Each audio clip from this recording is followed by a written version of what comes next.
Assalamualaikum warahmatullahi wabarakatuh. Teman-teman, makasih banget yang udah meluangkan waktu untuk mampir di channel Hera Aira.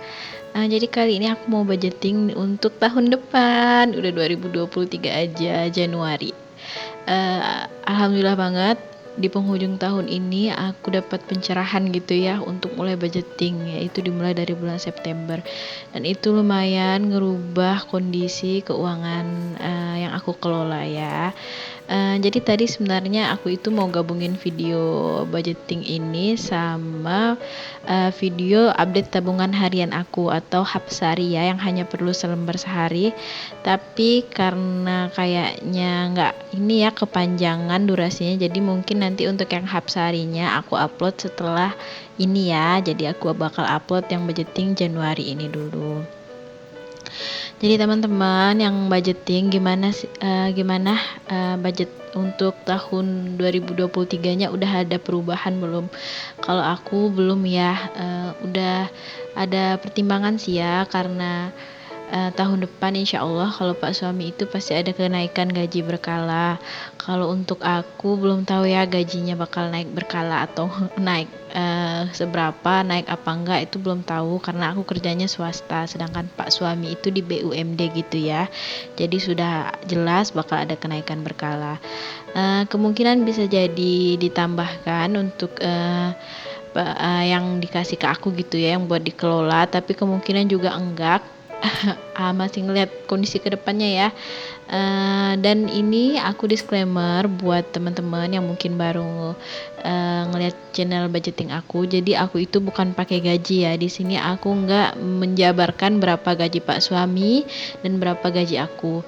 Jadi kami berdua sama-sama punya penghasilan dan kami menyisihkan masing-masing gitu ya. Dan ini adalah yang sudah kami sisihkan untuk kontribusi pengeluaran harian ya, pengeluaran rumah tangga. Dan di sini kalau teman-teman bisa notice, ntar aku nggak akan ada kayak bagian listrik, terus air, dan segala macam itu karena itu bagian Pak suami ya. Dan bukan berarti juga kalau teman-teman lihat di sini kewajiban aku itu hanya arisan, terus SPP anak, terus wifi, itu aku nggak ada cicilan. Sejauh ini kami masih punya cicilan, yaitu KPR rumah kami ya, dan itu sudah ditanggung, sudah dikeluarkan dari dana ini gitu ya. Jadi ini adalah dana yang bersih dikelola, dan juga dana ini sebenarnya di luar tabungan yang sudah kami coba sisihkan untuk dana darurat kami. Tapi sebelumnya, karena mungkin teman-teman ada nggak sih yang salah satu komentar julid yang mampir itu ya. Nah yang julid itu juga mampir di video evaluasi budgeting aku ya kalau nggak salah. Di komentarnya entah mbak-mbak atau mas-mas itu kayak ngasih tahu gitu, nggak ada dana darurat, terus malah asik-asik arisan, entar ujung-ujungnya nangis bombay, pasti ujung-ujungnya pinjol katanya. Ini banget katanya, apa namanya, udah gaji di bawah UMR. Nah awalnya aku bales ya, terus lama-lama aku mikir juga ya udah deh, mending aku blok aja orang ini gitu ya, daripada bikin emosi. Jadi di sini aku tambahin di bagian kewajiban itu tabungan dana darurat ya, mungkin supaya ini juga ya, teman-teman juga tahu, walaupun ini budgeting aku yang dari sebelum-sebelumnya itu aku nggak pernah tunjukin tabungan dana darurat aku hanya ngisi sinking fund dari sisaan uang belanja. Di sini aku tambahin supaya juga bisa kelihatan gitu ya, aku itu ada menabung dana darurat. Walaupun biasanya itu aku menabung dana daruratnya itu dari sisihan gaji aku dan Pak suami. Kemudian kalau kita dapat bonus, dapat pencapaian, untuk Pak suami sih khususnya ya, kayak ada tunjangan-tunjangan apa gitu ya yang keluar. Nah itu biasanya kami tabung gitu, kami sisihkan langsung. Walaupun setiap per bulannya karena dana yang aku kelola ini hanya untuk rumah tangga ya, udah syukur alhamdulillah gitu kalau ada sisanya gitu.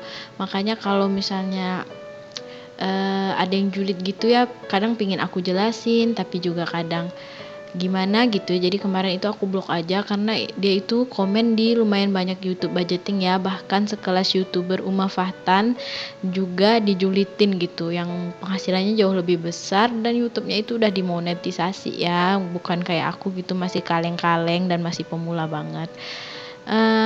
Jadi gini deh ya, Aku itu membagi biasa ada kategorinya, terus ada planning dan ada sisa. Ini nggak jauh berbeda deh pokoknya dari bulan-bulan sebelumnya.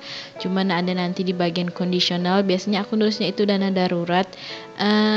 Sekarang aku ganti itu jadi dana tak terduga gitu ya. Itu bukan dana darurat, dan itu jadi dana tak terduga. Itu maksudnya pengeluaran yang tidak terduga gitu ya. Kadang ada hal-hal di luar prediksi kita gitu. Misalnya kan aku juga udah nganggarin kondangan gitu ya atau kado sosial itu 150.000 biasanya per bulan. Nah, kalau misalnya ada undangan yang lebih atau lain sebagainya itu bisa diambil dari pengeluaran tak terduga.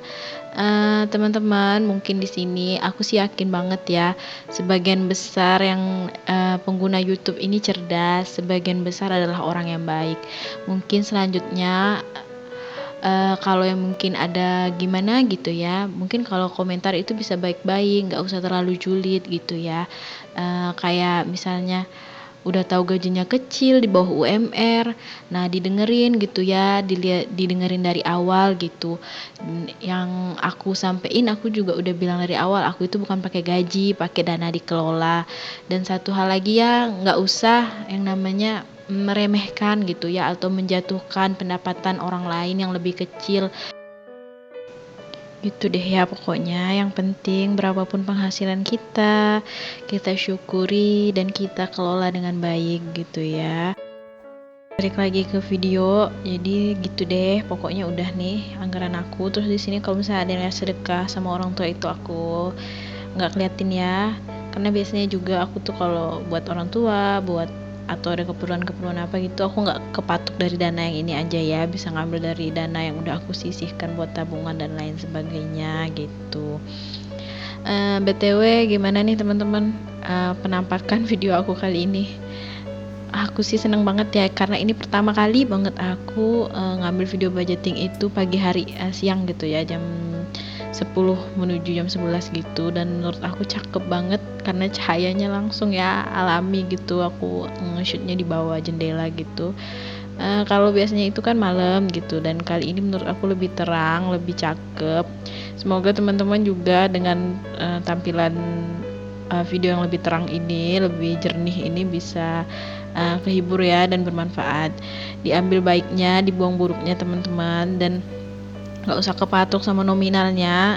Dari caranya aja dulu, dari mulai teman-teman ngelis dulu apa aja kewajiban teman-teman, apa aja yang nominalnya, kisarannya misalnya udah seringnya segitu gitu ya, misalnya kayak belanja mingguan atau belanja bulanan, kisarannya berapa, itu aja dulu teman-teman rekap gitu ya. Pasti berbeda gitu, walaupun pendapatannya sama, walaupun jumlah anggotanya sama, bisa jadi berbeda kebutuhannya atau nominal untuk peruntukan setiap slot-slotnya gitu ya. Pokoknya dicoba aja dulu. Aku juga awal-awal nyoba ngerasa ribet ya pakai dompet ini ya. Nanti uangnya kan aku masukin ke dompet pintar ini, dibagi-bagi, tapi alhamdulillah banget lama-lama itu kebiasa.